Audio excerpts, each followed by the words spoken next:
Well, welcome everyone. I'm Lynn Woodland, and this is the year-long Miracles course class. We meet just about every week, except anytime there's a fifth Wednesday, we're going to miss one of those Wednesdays. It's pretty much a given, or we'll miss one in the following month if it happens to fit with holiday schedules. Just FYI.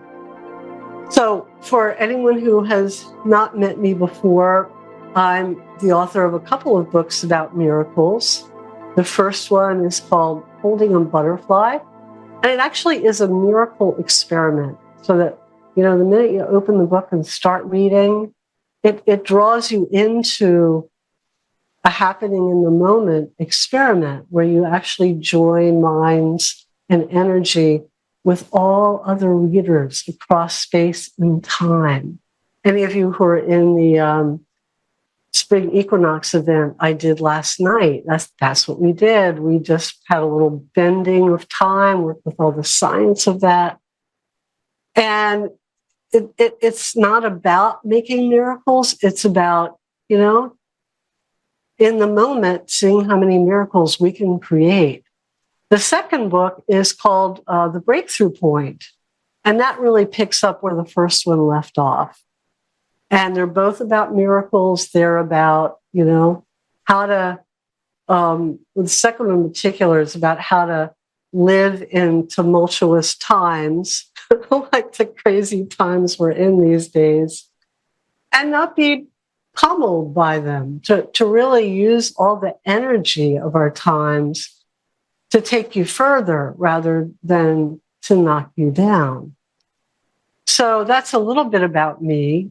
This class, every week we do a completely different kind of exercise and content of personal and spiritual growth, all aimed toward not just creating one miraculous result, but it's more about living a miraculous life. So the journey becomes the point.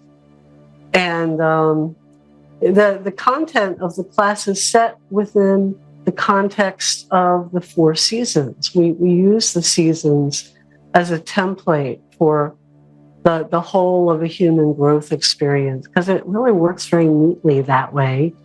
And this is an important time of year because we're at that point where light and dark are virtually equal. We've just passed the spring equinox, which means that light is now on the rise. It's been growing steadily since the winter solstice, but now it's on the rise. There's more light every day than dark, getting more and more and more.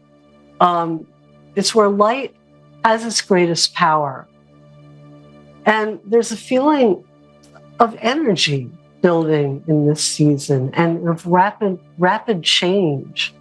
As it's obvious if you look outside, as soon as it starts to get a little bit warm along with a little bit of light. I know some of you are in Minnesota. You're not seeing too much greenery yet.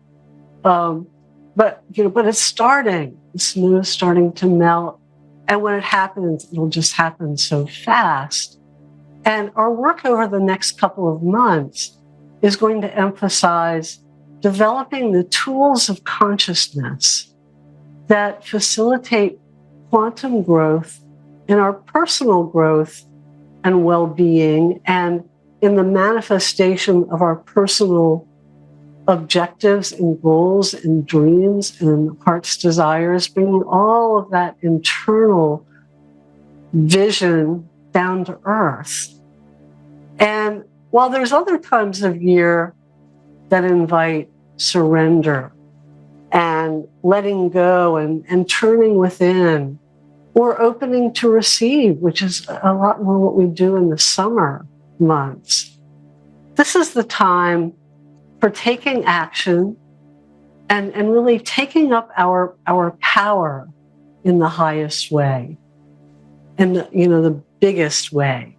So this is where we focus on using the power of our will, our clear intention, the state of our being to really affect changes in the physical world. And, and we'll be applying spiritual principles of manifestation that rely much more on our power of consciousness and our state of being than on our physical efforts and our doing. And this can really save a lot of time and bypass a lot of effort. Is what law of attraction teachings are all about. And it's what can allow our dreams to fall into place in truly miraculous ways. Things start to happen through coincidence and serendipity in ways that we could never have predicted. And I've been doing this work for decades. I mean, really, for almost 50 years. And I've seen people create just amazing results, often really instantaneously, jobs and opportunities just poof, opening up in some coincidental, unusual way, and new relationships beginning, or old relationships healing. Things like houses just, falling into people's hands. I mean, I had that experience twice just doing this work. And all sorts of material things appearing really according to the receiver's wishes.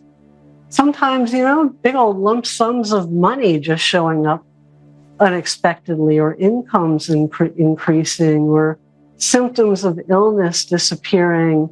In my first book, Holding a Butterfly, I even talk about the unusual healing event of cavities in teeth spontaneously healing. Talked a little bit about that here, I did last week. So there's no reason to expect anything less for yourself. On the other hand, I've seen people create these astonishing results. Someone needing money, for example, and praying for it, and poof, almost instantaneously having some large check show up from an entirely unexpected source, but then barely acknowledging the blessing of it. And these folks may use the techniques of manifesting and have successful results, yet they don't necessarily see the overall quality of their lives improve for the better. So our emphasis here is really about cultivating a state of being that gives rise to a miraculous life, not just isolated miraculous results. And, there's a lot of well-known techniques, often very simple, like visualizing, doing affirmations, just focusing intent. And people have had results from all of these, and often very easily, where it's possible to see our thoughts manifest in amazingly synchronistic ways.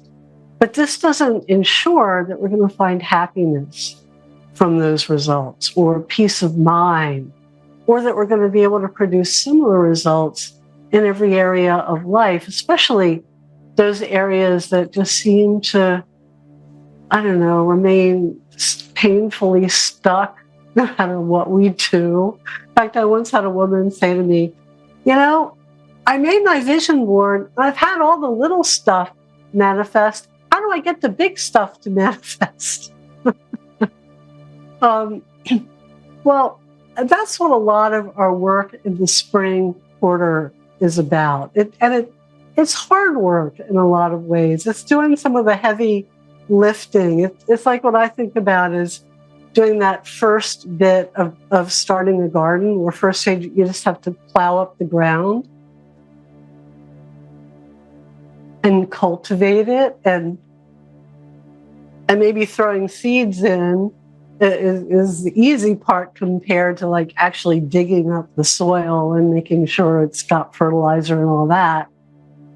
But then something happens where, when you plant that seed in the right conditions, it just takes on a life of its own. But first, you've got to do that kind of harder work. And here, for this kind of metaphysical work, it's very personal work of self-awareness and scrutiny. And essentially, if we want to increase our power and control in manifesting fortunate coincidences, we have to be willing to recognize and own our own connection to the, quote unquote, unfortunate coincidences that we like to call circumstances beyond our control.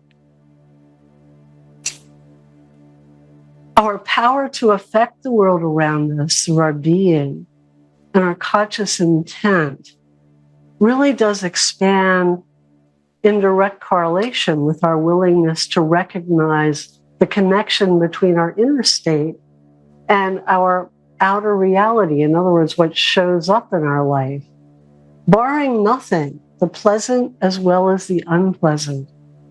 And I found, as I said, I've been doing this work for a long time,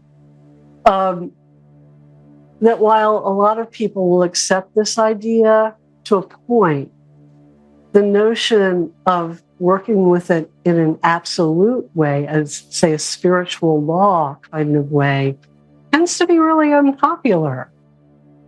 And choosing not to accept it doesn't mean we'll never experience success or happiness. It simply means we won't have as much power to call forth those magical coincidences that really help cut corners and make our lives easier. So this principle that I think of as spiritual law is for those who are very serious about making a quantum leap, a big leap, a spontaneous poof, shifting easily, quickly, as opposed to simply making progress.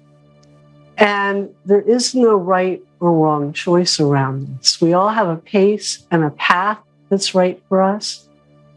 And, when I talk about the principle of self-responsibility in groups, the argument invariably comes up that there's always going to be things we can't control, things we can't help, things we have nothing to do with.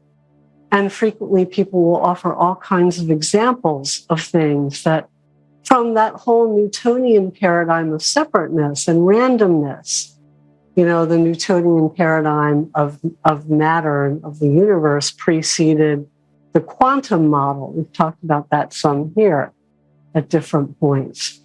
From that perspective, there are many things that certainly do appear outside of anyone's power to affect. However, when we do shift into the quantum model, where everything's connected and things move in waves rather than as little separate random particles, how can any piece of the whole not affect all of it? It's not that the argument against self-responsibility is wrong. It's that as physics is demonstrating, seemingly mutually exclusive realities can both be true. They can coexist. In fact, there's a physics principles, the principle of complementarity, that teaches us that the more we focus on one perspective of reality and hold it to be the only truth, the less we're able to see other perspectives. And what's more, perspective itself seems to have an influence in determining the reality that shows up. So if we want spiritual principles to work for us consistently, we need to be willing to work with them as absolutes. If we hold that we sometimes have the power to create our reality, but not always, then where do we draw the line? How do we decide when our spiritual principles are able to work and when they're not? Now, the resistance that comes up around this principle, it's really understandable. Absolute self-responsibility is an idea that our ego, the ego can easily run away with. If we haven't quieted the filter of our ego at least a bit, any of us who thinks that, I don't have ego anymore, we really do. It's just invisible. It's going to bite us in the butt one day. If we haven't, at least somewhat quieted that filter or acknowledged where it is, and then what happens is that when things go really well for us, we become very obnoxiously full of ourselves, and our egos tell us that we're a little better than everyone else, that maybe we have powers that other people don't. And when it's taken to extreme, this actually becomes delusional magical thinking, as a psychologist would call it, where we really are in, our own little la-la world and not in anybody else's reality. Now, on the other hand, the other side of that is when our ego, when we've really taken that on and our ego has kind of run with it a little too much, when things don't go according to our wishes, we beat ourselves up and resolve to become better control freaks, dedicated to eating right, thinking right, talking right, breathing right, doing more affirmations, and not having a bite of anything not on our diets, and believing that if we control our every waking act, we'll never again have an unpleasant experience. I have known people in certain New Thought religions who, that take very seriously the power of prayer and decreeing and the spoken word, just feel like, oh my God, if I'm thinking the wrong thoughts, my whole life is going to fall apart. And that becomes almost this little bit of negative obsessive thinking, like, oh no, I thought something wrong. Oh no, I better go pray. Oh no. And that's a big burden to carry. When the ego embraces this principle of self-responsibility, it becomes abusive and much abused. We become the person who wags our finger at someone and says, I know someone who did exactly this. The day before he was going to have surgery on a brain tumor, one of his friends came to him and said, have you taken responsibility for why you have that, for why you gave yourself that brain tumor? Just not what this other guy wanted to hear. They kind of quit being friends after that. You're not very popular when you do that to people. And we can do that it's no better when we do that to ourselves. So consequently, it's crucial to understand and head off the pitfalls of this really powerful principle, or it's going to be more detrimental than helpful. So here's the secret. Before the principle of self-responsibility can be useful, it has to be unraveled from the whole paradigm of blame and shame. And the more we tend to bristle at the idea of self-responsibility, the more it kind of pisses us off, like, how dare you say that? The more likely it is that we were taught at an early age to feel shame, because blame and shame go hand in hand together. One gives rise to the other, and they both have to do with finding fault, pointing a finger of judgment, and defining something or someone as wrong. And for those of us who've been taught to feel shame, it's just unbearable to let go of blame. Because, what happens then is that all the energy that's been going into blaming external forces for what's wrong in our lives, like, I can't help everything that's going, it's because all this is going, all this and all this and all this. I mean, look at poor Donald Trump. He's in kind of a mess right now. Poor guy, he is the ultimate victim. Like, it's not my fault. It's like that. Just one thing after another, after another, after another. Every day you turn on the news, poor guy has another indictment coming his way. He could be the poster child. and I don't know that much about his childhood, but I am guessing that he was blamed and shamed quite a bit as a young person. It puts us in a very sad place in life. Because once we can't blame what's happening outside, that has nowhere to go but toward ourselves. So instead of feeling out of control and victimized, we start shaming and we victimize ourselves essentially. And while the experience of being an out of control victim certainly isn't a pleasant one, at least in the context of that paradigm that the world is against me, we can feel innocent and justified in being angry at our circumstances. So self-responsibility, can be a really crushing burden when it's carried this way. For example, I've seen a lot of people apply the idea of self-responsibility to a physical illness in a way that assumes an ill person has done something terribly wrong to create their disease. And others hold a perspective that maybe they're spiritually less evolved if the outer circumstances of their lives don't reflect joy and abundance and health all the time.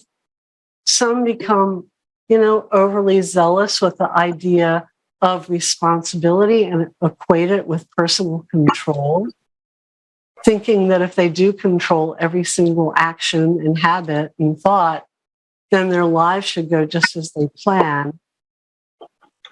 Now the catch in this way of thinking. Now, if you haven't muted yourself, you might want to. I'm hearing somebody's background noise. It might be yours, Sheldon. There we go. Got it. Now, the catch in this way of thinking is that personal control only impacts those aspects of self that are within the range of conscious awareness. Painful and unexpected challenges are often the catalysts that bring into awareness limiting beliefs and patterns that have been operating at an unconscious level. And, a lot of us have a whole assortment of conscious and unconscious, sometimes conflicting agendas, all operating at the same time to create our life experience. An example of an unconscious agenda conflicting with a conscious one might be something like a person consciously wanting to heal from an illness, yet receiving so much benefit from the rest and caring attention resulting from the illness that there's an unconscious investment in maintaining whatever circumstances are needed, in other words, the illness, to keep that reward coming. Take me, for example. Some of you know, Bill and I both, we moved to Florida about 1.5 years. First it was going to be our dream life. First he got cancer, then I got cancer. We kind of took care of that fairly quickly. He's doing great now. Mine became this, 1.5 years still going on kind of process of, I'm now pretty much fine from the cancer, but the symptoms of the radiation treatment are still just totally with me. You can all hear I sound really nasal and eating is like this big challenge. I love eating more than anything. Food is my passion. So I'm really having to look at why did I create this? What is this doing for me? In fact, I was giving it a lot of attention today, and I can see, a big thing, I was in bed for about 1 year, and I got to a point where for the first time in my life, I couldn't work. I really couldn't work.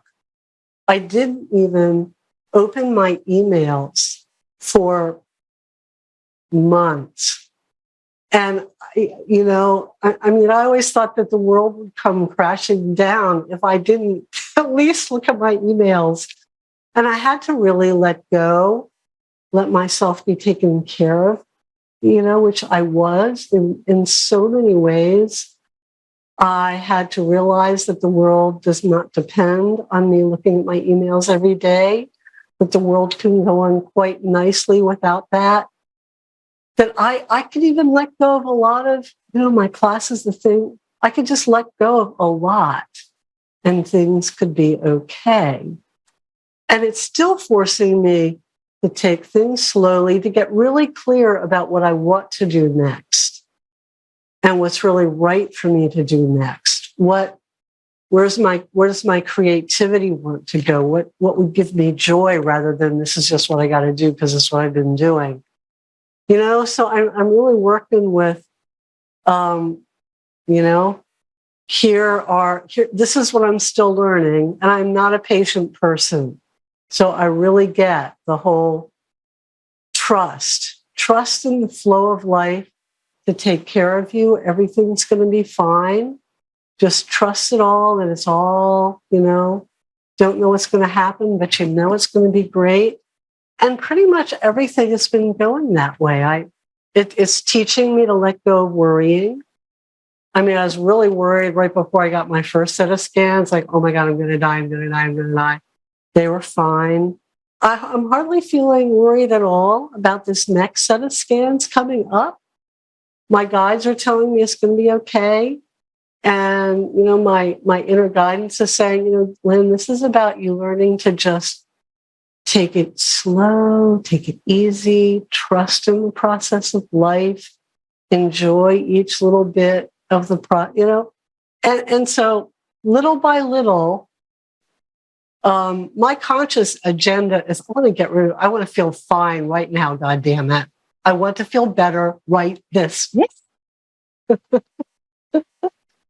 And my body is saying, nope. So that apparently is my unconscious agenda that I'm really having to listen to. And, Bill and I could have said,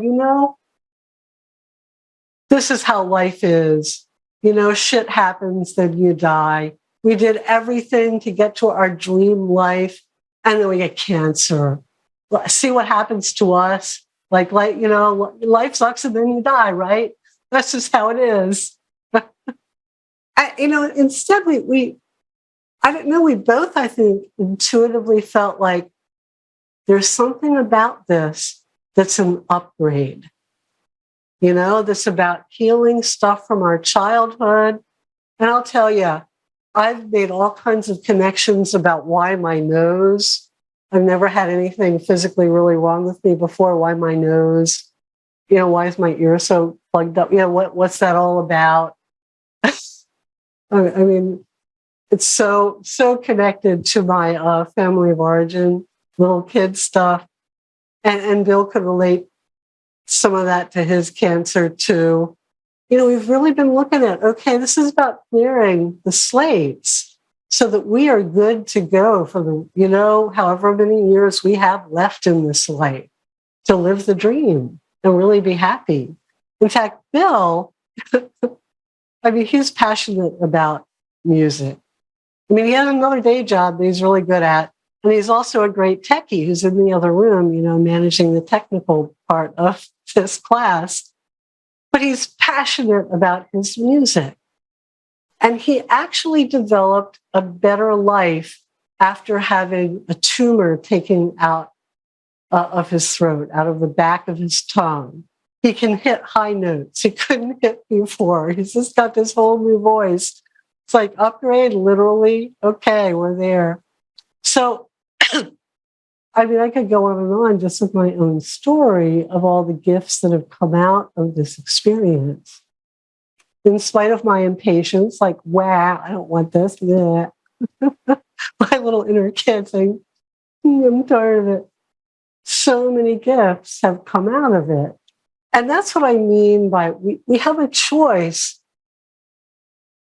regardless of what happens, is to take it and receive the gift and turn it into something good and let it teach us, or really let it just beat us down and help, affirm our worst assumptions about life. Now, I'm relating this to illness, but it can just relate to all kinds of different areas of life, whether, relationship patterns that keep popping up again and again that are destructive, financial patterns that keep happening again and again, whatever it is, where you're not liking what your life circumstances are showing to you, that often reflects that wheel spinning. We have an intentional, conscious agenda that says go forward, while some unconscious agenda is still receiving blessings, lessons, and payoffs, of whatever our discomfort is. I mean, there was something for me about just really being as helpless as a baby, not responsible for anything, don't have to do anything, don't have to clean anything, don't have to cook anything, don't have to shop for anything, don't have to teach any classes, don't even have to answer an email, responsible for nothing but myself.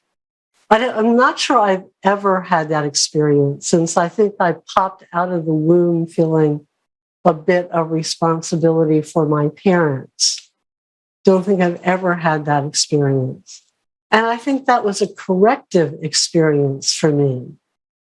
And that's what I mean. So until we can understand this less conscious agenda and address it, release it,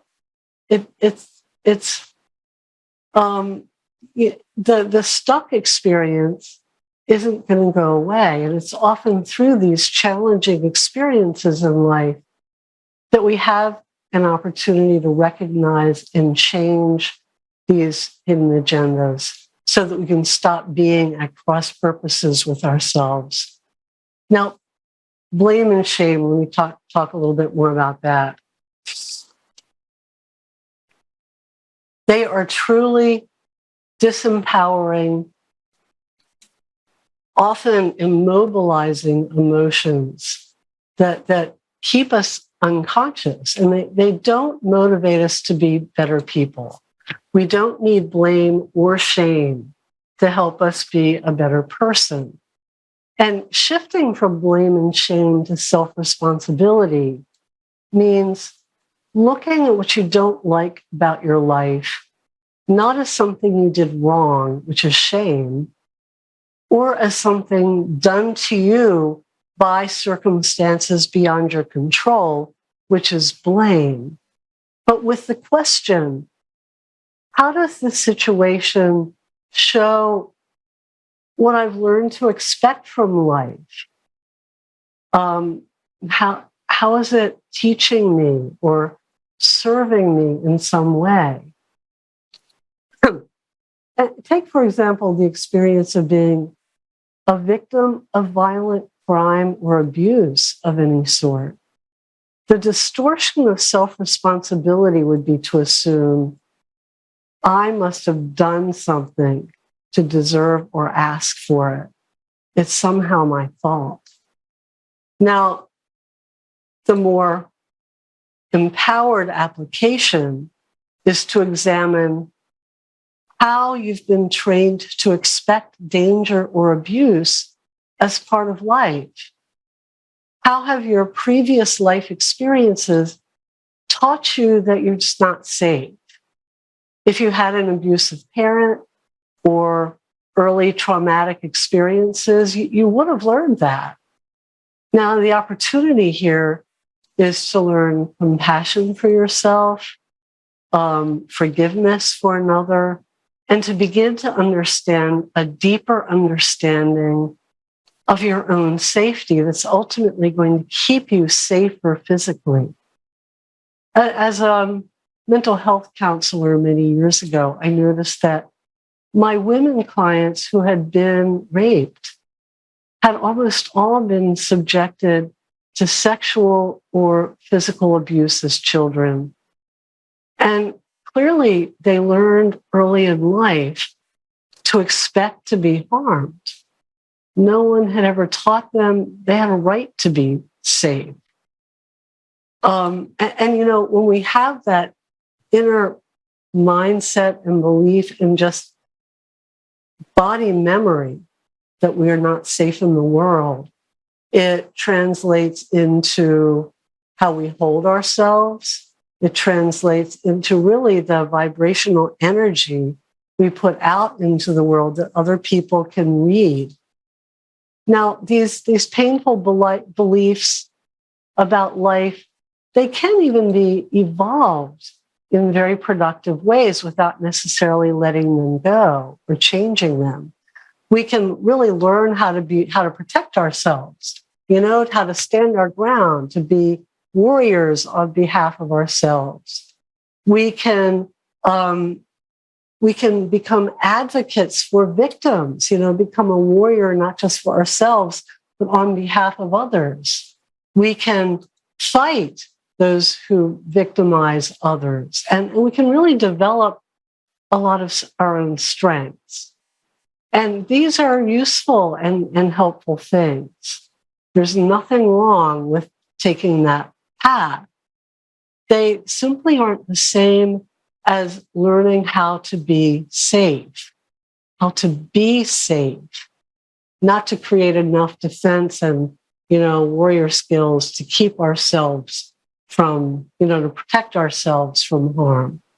And we will work with safety in another lesson here. Like, what is that? How do we just learn how to create an inner core of safety that translates out into the world and attracts to us things that will be safe? Self-responsibility means asking yourself what value a painful situation might hold and how it serves you. And if you look closely enough, there's invariably a gain. Sometimes, for example, we might fill our lives with energy-draining obstacles because on some level, we're not ready for what we think we'd rather be doing.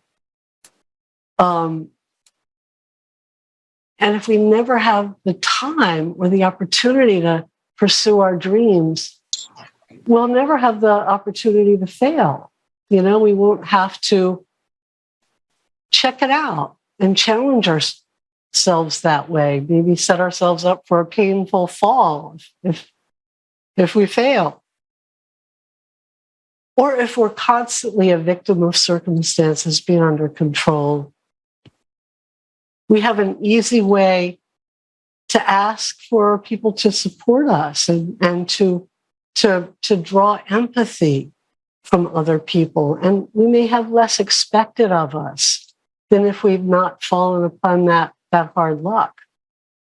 So these are some of the hidden gains in even the most unpleasant life circumstances. For myself, you know, as hard as it is for me to be on the receiving end of a lot of nurturing, and for me, another perk of getting cancer is that two of my favorite people in the world, who I have never in my life had an opportunity to spend a lot of time with, are my cousin and his wife.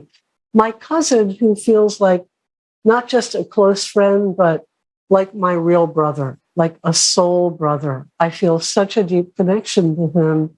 And it's very mutual. We just feel like we have this connection. We've never spent much time around each other until they just happened, coincidentally, to be with me coming to spend a holiday, the Thanksgiving holiday over a year ago. And then they were going to go home. The day I went to the doctor and got this diagnosis that I can't say for sure, but it sure looks like you have a cancerous thing in your nose. And that just shocked me beyond anything I've ever experienced. Never really had a major health issue. 68 years old, healthy as can be for the most part. And me, cancer, me. and they were there at my house. And they just decided then and there that they were going to stay with us to take care of me for as long as Bill and I needed them.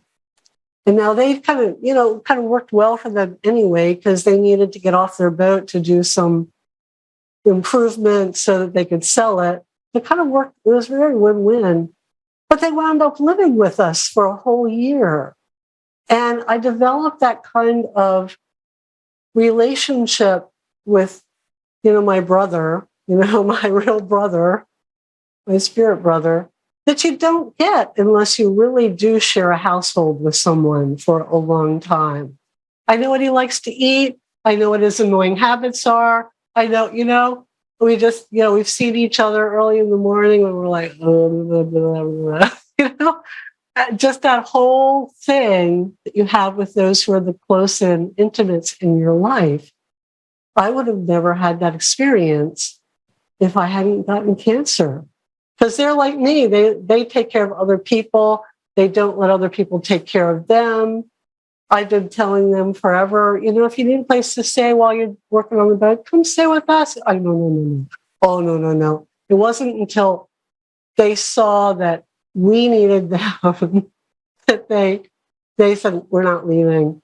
So they moved in with their 2 cats, and our 2 cats, we had this whole cat colony. They stayed for a year. It was this really amazing experience. And I really did get taken care of, and I had to address that part of me that felt like I need to get back to work. I need to be doing this and this and this and this and this.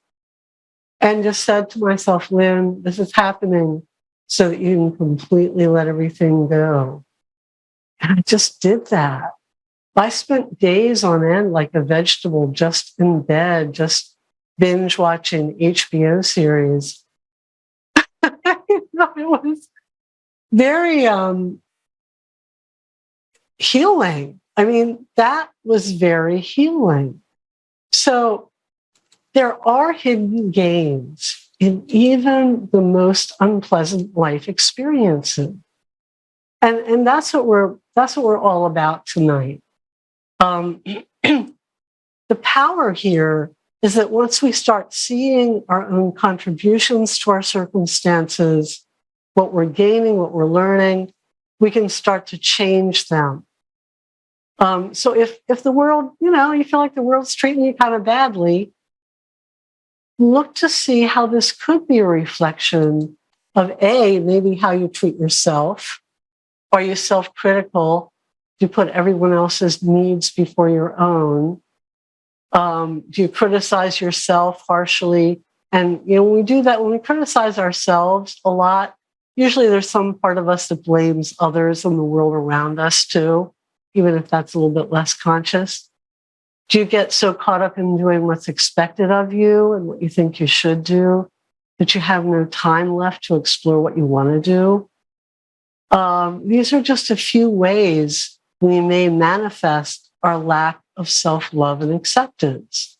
Was there a way that you were taught early on in life that, life just sucks and you got to learn to live with it, deal with it? Or maybe you had so many disappointments early on in life that you don't want to get too happy because you know how big the crash can be. You don't want to go there. It's better to not be too happy or expect too much or want too much so that you have less ways to fall.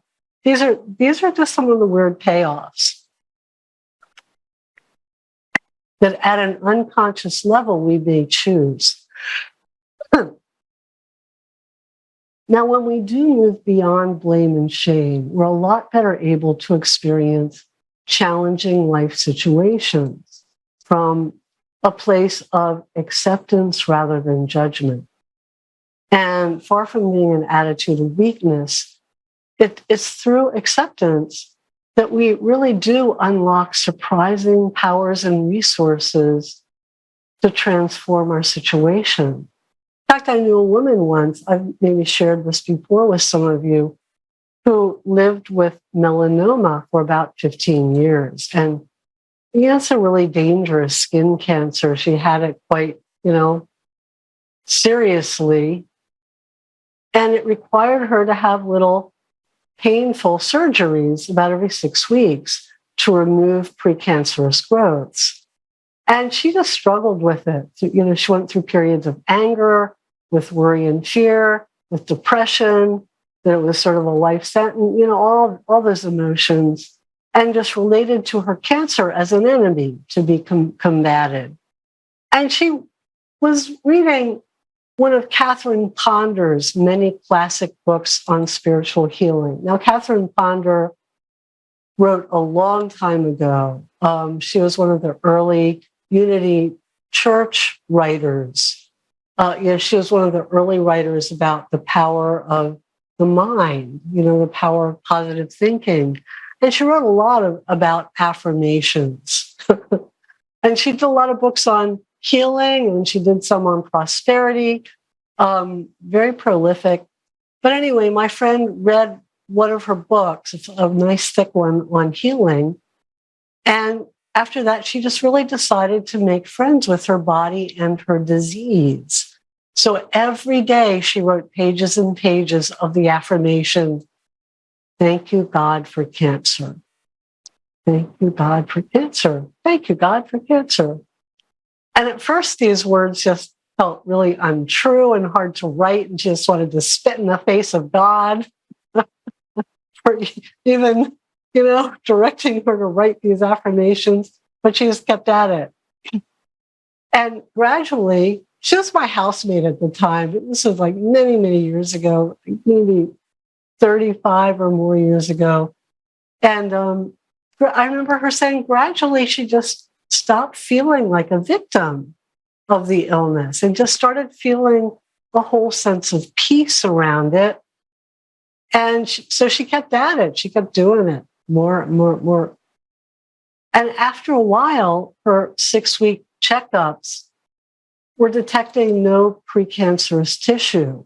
She was going for checkups, but wasn't needing to have any of those little surgeries that were just so hard to deal with. And we moved out of the house that we lived in together, and I didn't see her for a little while. So I ran into her more than a year later, and she said, I am still clear of any precancerous growth, totally cancer-free all this time. So, we always have a choice around how to interpret the life circumstances we're experiencing, be they in the past or in the present. And sometimes really the most harsh or even tragic events can be the greatest turning points of our lives. But I don't think that means we need pain in order to grow. I think growth happens in the release of pain rather than through the experience of it.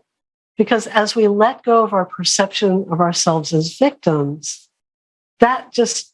it really kind of automatically releases the pain of that experience. And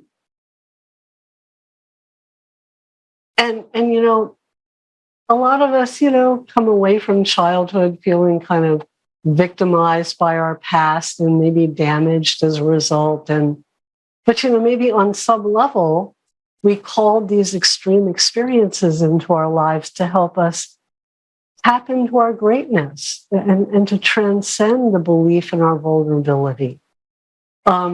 Actually, there was a really interesting example, a very highly publicized example of this in the story of Antoinette Tuff. And in 2013, she was able to talk down a ready to spray bullets gunman who stormed into a school in Decatur, Georgia. where she worked as a bookkeeper. And she wound up spending an hour with him in the front office because she was positioned to be the first one to meet him as he came in the door. Now, she just happened to be filling in for the receptionist because ordinarily she wouldn't be in that front office where she was. And she just talked to him. And she just showed him kindness and compassion. And she was able to talk him into surrendering to the police before anyone was hurt. I think she might have spent about an hour just talking to him. And interestingly, what she said about the experience, and this is a little quote from her that was in an article in Huffington Post way back when, she said, "I honestly believe the trials and tribulations of my life were God's way of preparing me for that 1 hour when he needed me to talk down the gunman," end of quote. And she really, felt that the extremely painful experiences of her prior year that brought her literally to the brink of suicide is what enabled her to understand the gunman's pain and to connect with him the way she did. And it just saved untold lives. I think he just walked in saying, "Everyone, we're all going to die today." It did not sound good. And her life changed dramatically after that experience. She wrote a book telling her story.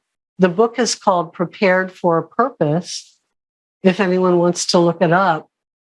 And she's just, she shifted careers. Now she just works as a motivational speaker.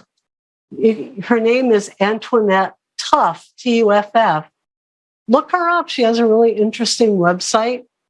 And, she just teaches the power of love. In fact, she calls it, tough, Tuff tactics, which are compassion, confidence, and control. I mean, that really says it all. That is, that's the art of mastery, spiritual mastery, tough tactics, compassion, keeping the heart open, confidence, not being afraid, just trusting in God, trusting that everything is all right no matter what, and control, knowing that in God and compassion with an open heart, we always have control in a situation. It may not look exactly like our ego or personality thinks it needs to look, but we always have some level of control. It's going to take us higher, everybody higher. And as we stop calling our circumstances bad and our experiences painful, they lose their charge to hurt. And they lose their ability to control us. As we stop defining ourselves as victims, we stop being victims. Now, the exercise this week is all about helping you become conscious of the hidden payoffs of a challenging situation. Because it's easy to talk about, well, there's hidden agendas. It's another thing that, what is it?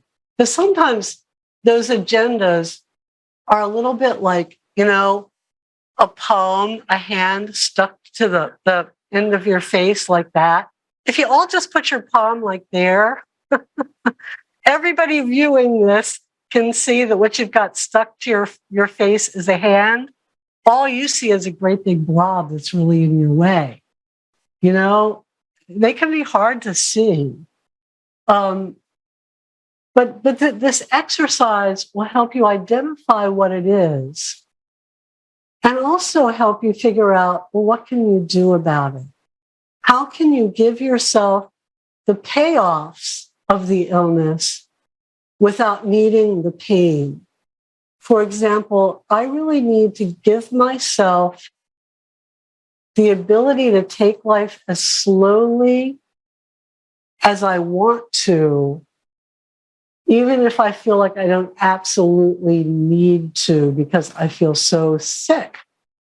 I need to be able to go slow and see what God is now calling me to do, because I feel like I'm going into, what I think of as the retirement phase of my life, where it's much less about me earning a paycheck and much more about me discerning a bigger purpose, a new purpose. So what is life about for me now? Some of the healing service that I do right before is part of that. It came to me during my illness process. That was one of the, the guidances I received. And it, it's been really good. Even if it's just me and one other person, we just do a great meditation. I get a good healing. It's part of my guidance. There may be another book that comes from it. I need to be willing to really listen and go slow, even if some part of me thinks I got to get back to work. I got to start doing all this and all this stuff and all these chores of what. No, I need to keep the pace right where it feels not just like I can tolerate, but what feels good to me right now, today. We need to figure out how to do that. And I know our session is running a bit long. So I'm going to ask you to go to the written materials this week. For anyone who's new here, these live classes have extensive written materials that go with every single live class. And they often go into greater depth, may have exercises that I don't have time to cover. This one in particular, I think, is sometimes better done in writing. Journaling is a good way to just really reflect and be with yourself. If you have a good friend who's kind of a spiritual support or a personal growth partner, it's a great one to do with a friend. Because often a friend can tell that we have a hand stuck on our face when all we see is the blob, right? So find a friend if you can. That's a great way to do it. But do the exercise, because if you just listen to me talk for an hour, it might go in, this deep, but it's not going to go in all the way, down to your toes. And it's not going to really facilitate change in your life. Okay, my dears, it's always an honor to be with you. I get so much out of it. And I genuinely, authentically say, I love you all and bless you. So until we meet again, namaste. Namaste. Namaste. Namaste.